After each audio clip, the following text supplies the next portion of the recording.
Every offseason, players leave the Colorado Avalanche either through trade or free agency. And this offseason has been no different. But let's get in our time machine and talk about some players who left the Avs in years past that really made us sad. Aw.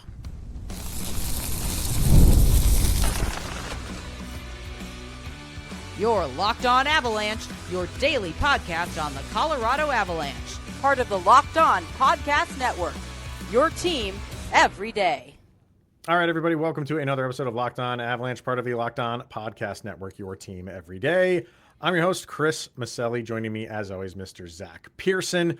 On today's episode, we will get to those odd records that we just ran out of time on the Monday episode. Some odd ones that probably won't be broken because they're just weird. But there is one out there, not a weird one. I was just in doing like some research for this. There was one that I found that genuinely could be broken, and it could be broken this year. I didn't tell you what it is. No, and I'm going to a little color bit me later. intrigued. So we'll get to that a little bit later. We also happy Ted Lasso Day to anybody who celebrates. If you do watch Ted Lasso, season 4 is now. If on Wednesday is live. The first episode of season 4 is live. The show that people thought was done after 3 seasons is back. And I only mention that because if you have not watched Ted Lasso, do yourself a favor. You're pointing to yourself. Make that you have time before the NHL season starts, Zach. Do I? I'm telling you, man. You will fly through this show. Once you start it, you will fly through this show. I hear good things. I really do need to check it out. Check that out. And I also bring it up because what we were talking about yesterday about like things that are favorites of ours after we got done recording, you were like, "Oh my God, I forgot to mention this." Yeah, in the favorite movies, yeah. I tried to rattle off a couple. I went Muppets route because those are amazing. But I realized, and actually Muppets tie because Jim Henson is in the beginning of this movie, The Blues Brothers. The Blues Brothers is got to be in my top favorite movies of all time. People absolutely amazing. Love that movie. It's so good. It is good. It's a good movie, but it is a cult following for the Blues Brothers. It's fantastic. What do you think of the sequel? Was it Blues Brothers 2000 or something like that? Did not watch it. Really? Nope. I think I probably had the opportunity to and put on the original Blues Brothers instead. No, actually, I just never have. But okay, you that was good. You were coming across as like bitter of like no. I just it isn't one that ever came across my like. Very nice. Sat down for a movie to watch. But yeah, the original Blues Brothers, absolutely amazing. I forgot to throw out for a television show, Severance. Oh, that's such a good one too. Watch Severance. My God. That new season is filming. Yeah. Well, the thing with that show is like it takes a long time to film it. Like the way they film, there's no like CGI or AI going on in that show. Like they actually film those scenes that way, which is ridiculous. That's pretty cool. This is a good segue because Severance kind of makes you sad. It does, doesn't it? It does. That show. There's moments in that show that do make you kind of genuinely sad, down a little bit, and that's where we're gonna go with our top segment. Like we said, you get players on that leave your team every offseason. This year, Val Nichushkin, Ross Colton, Jack Drury, you can throw in there. And people get upset with that. If you listen to this podcast, and I said Ross Colton, you probably thought Madame Battleaxe at the same time. And we all know how she felt after, Ross Colton left. Me just bringing it up is probably bringing it in bad memories for her. I can still hear her voice clip. It plays in my head. Yep. But I wanted to bring this up because there's players from like the past and trades from the past or free agent signings from the past that where players have left the Avalanche.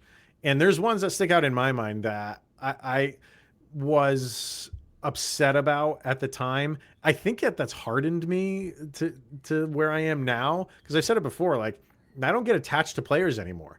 And I think it's because when you're a kid, you do. Yeah. And those players could end up leaving. and you genuinely are down when that happens, and you're an impressionable young teenager, and it's just not. You don't really think that's going to happen, and you don't understand the business side of things when you're that Yep. young. So yeah, I think to where I am today, it's tough for me to get attached to players. Not to say that I don't, but if I do, it's always with the understanding that this guy could not be here in another couple years. Yep. And it has happened. So wanted to kind of discuss that. Players from yesteryear that no longer played with the Avs that got you down. I'm sure you have a few. I do. I don't probably have any of the more because I didn't start really watching the Avs until probably like just because I wasn't old enough to like follow it. Mhm. And my family grew up football, so I was in there. But when I really started following, one of the first guys that I remember, I was like really vested in him coming like and his start of his career because I was like fully in at this point, and it was Tyson Barrie. And then having him Yeah. leave, that one made me sad because I really loved watching Tyson Barrie play. And then he went and, Yeah. finished out his career elsewhere. And that was a genuine like, oh man, that stinks kind of moment. Did it help at all in the return of getting someone like Nazem Kadri, or were you didn't really like? Eh, It was like, yeah, at I'll the process that part of it later, but that right was now kind it's of what just it was. yeah. Because like I mean, so I was 20 when I think he started with the Avalanche. If I have that yeah, I had just turned like 20, 21 when Okay. he started his career.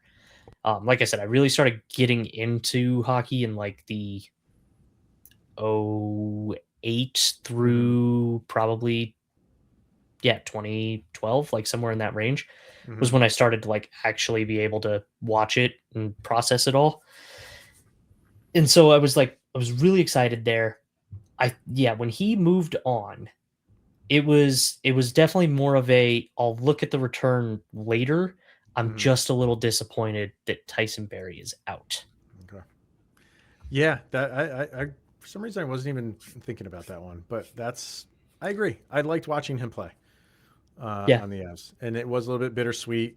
I liked the return in Kadri, but you know, you had to get rid of someone that I think at the time a lot of fans liked him. Yeah, I think he Against was a very yeah, popular guy here. yeah. Um, I'll throw one out, and this is going to be unpopular. Um, I was sad when Matt Duchene left. Yeah, I like he I was wasn't, but I understand. at the time he was like the turnaround. Like he was start of the core, and what was going to be like this, like the new wave of players for the Avs, and he was great for them for the years that he was there. And I He didn't want him to was. go. And I think because it was dragged out for so long, I kept thinking like, oh, he's going to change his mind. He's going to Yeah. change his mind. It's not going to happen. I owned Avalanche jerseys, but at the time, like the only Avalanche jerseys I ever had were there was no names on the back. I only had Yeah. ones that were just like the logo on the front. He was the first one that I had that was a genuine logo, or with genuine logo with the Genuine name on name. the back, Yeah. and it was the Blueberry, Colorado. Which I That love. was That's a great jersey. great jersey, great jersey. I'm That so was my glad. first like genuine Avalanche jersey, Excellent. and maybe that's part of the reason why I was upset that he left.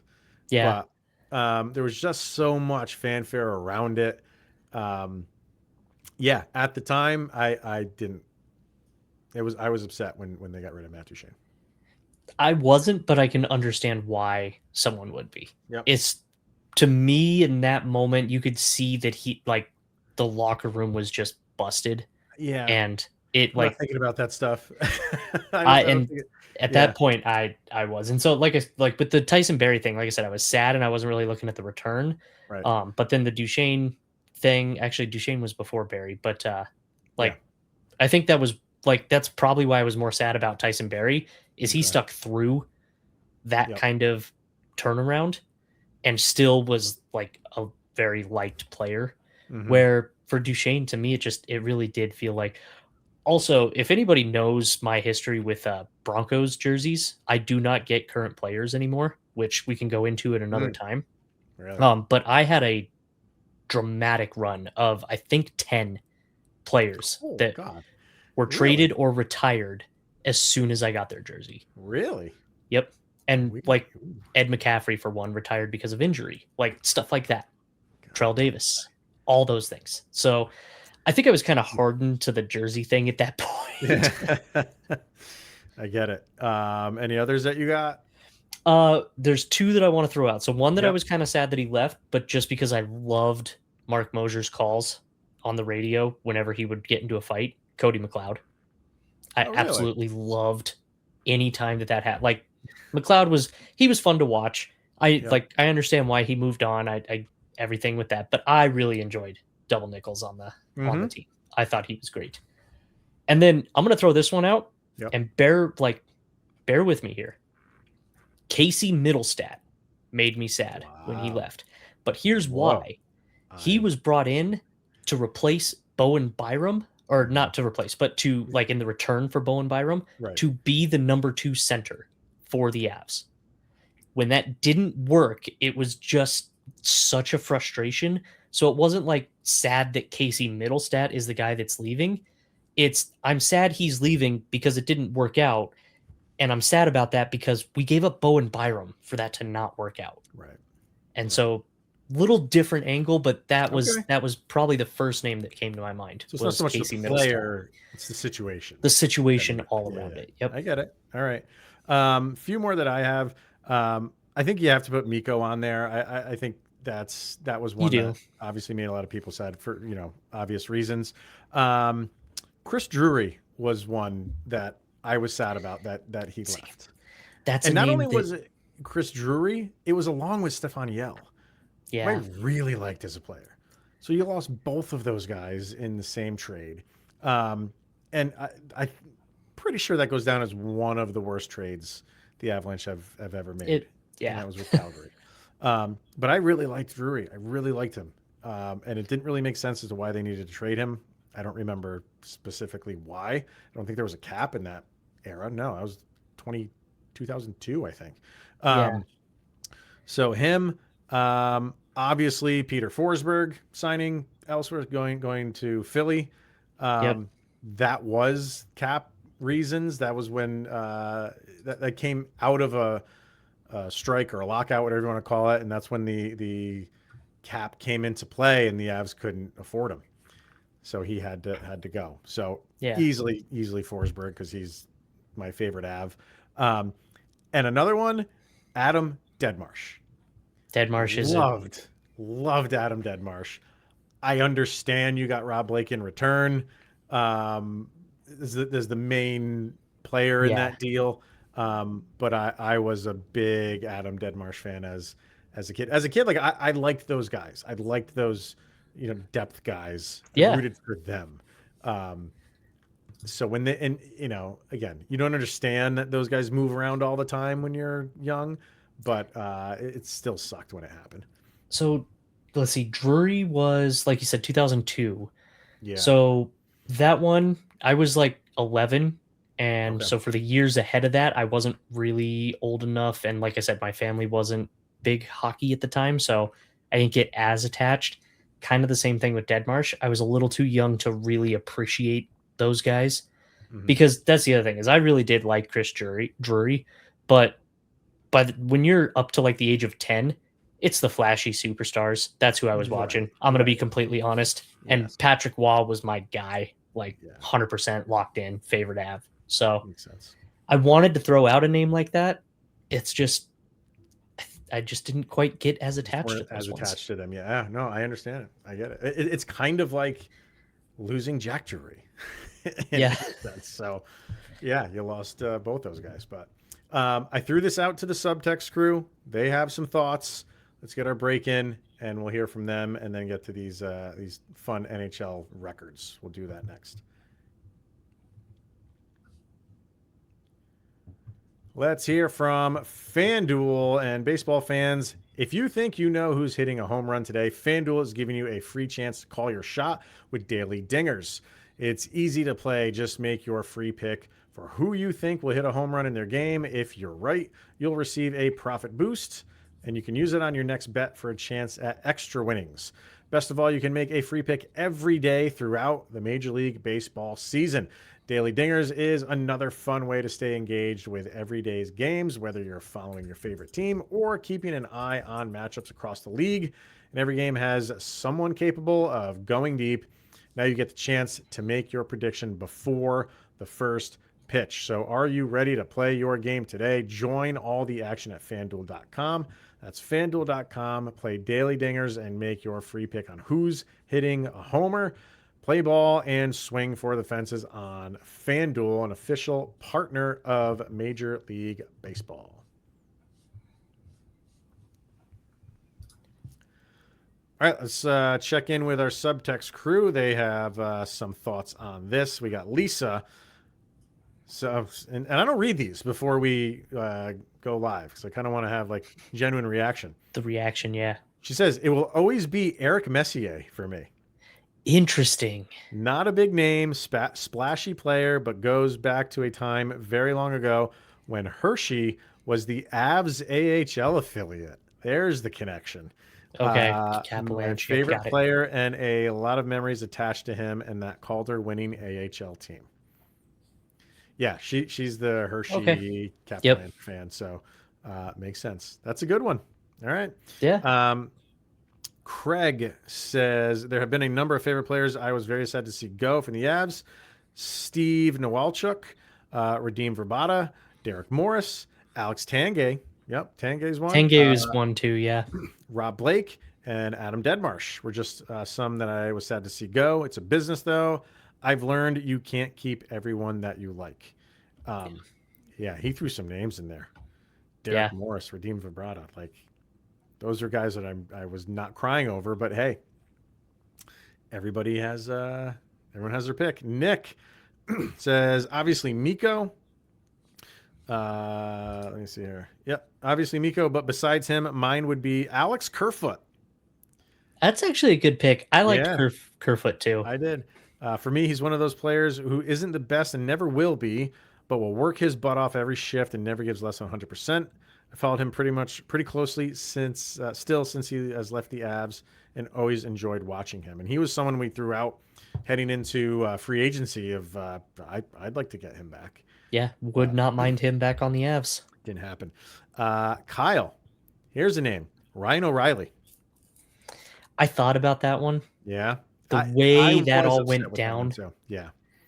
I think that's the thing with that one is I was more upset with everything around it than him sad about him leaving, but the circumstances all made that one just that's what he says. Odd. Yep. He says there was a shock, especially after the intent was for locking him down to a long-term deal. Yeah. That was, and I just think everybody thought it was going to happen. And then when it seemed to go south, it was just he was out the door. Yep. We got Mayor Vargar. He's a big Forsberg fan, so I'm not surprised he put in there. Said, but other than Forsberg, he put Drury. I'm assuming he means Chris. He's a terrible GM, but I loved him as a player. Yep. Can't deny that. That tracks, yeah. Yep. And then Adam says, definitely got to be the Mikko trade. I have 5 jerseys in total, and one of those is Mikko's reverse retro jersey. The first reverse retro design and probably my favorite jersey. So he got the Nordiques. It's the same one I have. Yep. Haven't been able to wear that jersey since he was traded. I honestly am pretty shocked and a little bit sad the day that he got traded. Didn't think it was ever possible that the day they could trade him, and always thought they could work out a deal. Have you worn any Mikko Rantanen jerseys since he's been traded? You have? Yeah. I haven't. It's an expensive jersey, man. I got that thing to wear it. I don't care. I know. It's a business, man. And the business was I bought that damn jersey. I just feel weird wearing one right now. So the first time I wore it, I did. I was like, yeah, this is a little odd. And then I wore it again and I was like, yeah, whatever. I don't care. Like I have, I have, I don't know. I have a Varlamov jersey that I wear. Like, yeah, I don't. But none of those like are quite the same. It would be like, do you feel weird wearing your Duchene jersey? Not now. That's what I think that needs to happen. See, I so think yeah, you just needs to pass. Yep, and then once you wear it, I think you'll be fine. But I don't wear the Duchene a lot. I will say that. Yeah, I don't wear the Mika one a lot. I've worn it a handful of times in the year and a half, like maybe 4 times. That's the only blueberry jersey I have. So I want to wear that jersey because I love it. See, and that's my only reverse retro. And I'm not going to be the guy who like duct tapes a 1 and makes it 19 and then puts Sakic over the top or something like that. Like, don't do that. Yeah, that's just stupid. So, okay, sorry, I got a real quick tangent. This one here. Yeah, my father, all in on Russell Wilson, and so went and got like the Russell Wilson jersey, and then went and bought or was it the other way around? I don't remember, whatever way, but it was the Drew Lock. And so they were both number 3. And so he actually went and bought the stitching name to stitch over on his jersey. Yep. So Lock went out for. And then, so it was that direction. Yep. Yeah. Yeah. So he gets the Drew Lock. Drew Lock goes out. Wilson comes in. He's so excited, as were we all. Yeah, you're lying if you say you weren't excited when Russell Wilson was announced as a Bronco fan. Yep. You're full of it. I don't want to hear it. But he went out and got an actual nameplate and stitched it on. And then everything with Russell Wilson happened. So we know where that finished. Absolutely. So. But your duct tape thing reminded me of that, so I had to share that story. But he went all out. He got the actual stitching. Full blown. Because he's not buying a new jersey. No, come on. Still number 3. This is perfect. That's too funny. All right. Throw out some players who moved that made you feel sad in the comments. Want to hear about it. All right. Let's go to the last break in, and then we're going to talk some fun and odd records. One of which I predict will get broken this year.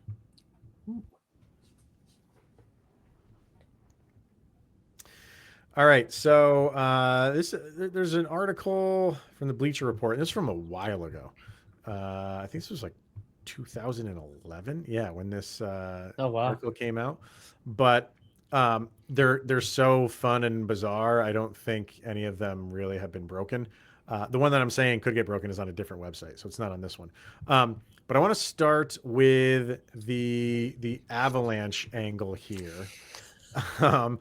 And the record for the most amount of time spent in their equipment after winning a Stanley Cup. It's not something that they normally track, but because this was kind of a big story when it happened, I guess you could say somebody has beaten this and maybe just nobody knows about it. But Sjhon Podien, after winning the Stanley Cup with the Colorado Avalanche in 2001, did not get out of his equipment for 25 hours. Oh. And why do you say 25? Because that was his number. So he stayed in it for 25 hours. Everything, head to toe. After the beer guzzling and the champagne popping and everything, did not get out of that uniform. Everything for 25 hours. It's so like it gives me uncomfortableness. That's not. There's an interview that he did not that long ago, where he was kind of joking about it, and his wife was like he went to bed with this stuff. It wasn't like he stayed up for 25 hours. Like he went to bed, and his wife was like at the far edge of the bed on her side. I'm surprised she let him sleep in the bed. And I think she said, like, how long are you going to do it? Like, you can't do this forever. But his response was brilliant. He goes something to the effect of like, I'm not going to be known for much in the hockey world. But look at this. Yep. You and I are still talking about this 25 years later. Right. So that's his claim to fame. It's a smart 25 years later, too. Yeah. Number 25. This is Twilight Zone stuff right here, man. 100%. Do. Yep. Yeah. So, like I said, I guess you could go out and break that if you wanted to. I guess I don't recommend it.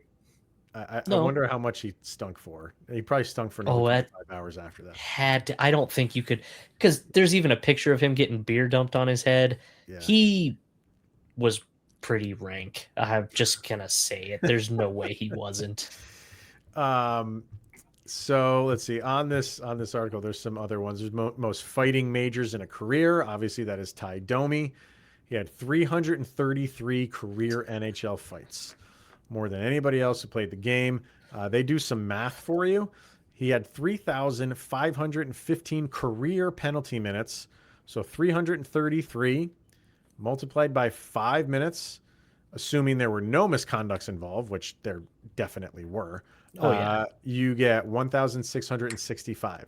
So just about half of his career penalty minutes were fights. Tie Domi was a problem. Yeah. He was a problem. Yes, he was. And the way the game is played now, I don't think that's going to get. I don't think people are going to touch that. I can't imagine anybody in their career, unless hockey just totally changes the direction. But I can't imagine that record will ever be broken. It's kind of like wins in baseball, or strikeouts and like just with pulling pitchers with the pitchers not playing the full now, games. Yeah, like nobody's touching those records, and nobody's touching like the Cal Ripken record of most games played because gotta have maintenance days now. Most scars on a player's head. So they say it's a hard one to verify and won't really appear in any of the actual NHL record books, but it has been said that Eddie Shore, not that Eddie Shore, but this Eddie Shore, the legendary Boston Bruins defenseman, logged an amazing 19 scars from stitches just to his head. How do you gauge that? I don't really know. Yeah, no idea. Fill me in. I don't get it. Especially since he played in the 20s and 30s. Like, I don't know about you, but after my second scar to the head, I'm retiring. I suppose it depends. No, I'm not taking more than 2 scars to once. I'll be like, okay, that was a fluke accident. Twice, I'm done. This guy did 19.